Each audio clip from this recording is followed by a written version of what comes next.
More efficient use of nitrogen can help cut farmers' fertiliser bills, but it can also help the environment.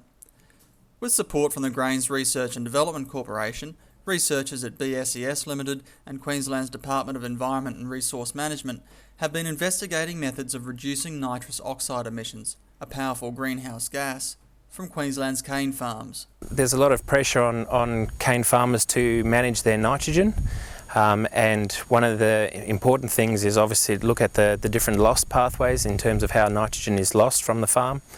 And so looking at emissions of nitrous oxides, that is one of the potential loss pathways. And so if we can reduce the amount of the losses of nitrogen, potentially we can help farmers save some money on fertiliser. The GRDC has been supporting similar trials in other parts of Australia to provide information for a range of crops grown under differing conditions.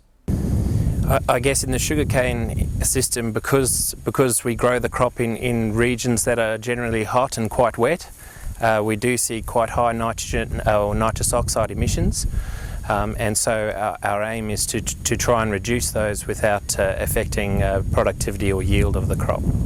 As well as the impact of seasonal conditions on nitrogen lost from the soils, the trial also looked at the effect of different rates of fertiliser application, the use of soybeans as part of the crop rotation, and the use of nitrification inhibitors.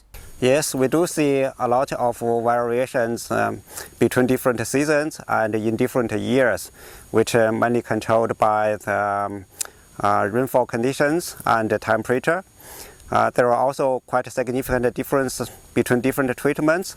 For example, we see much higher nitrous oxide emissions following nitrogen fertilizer application, and we also see higher nitrous oxide emissions following soybean residue incorporation into the soil. The research project is due for completion in 2012. The results will help farmers make more informed decisions about how to balance their agronomic practices to maximise crop growth and minimise nitrogen loss from their soils.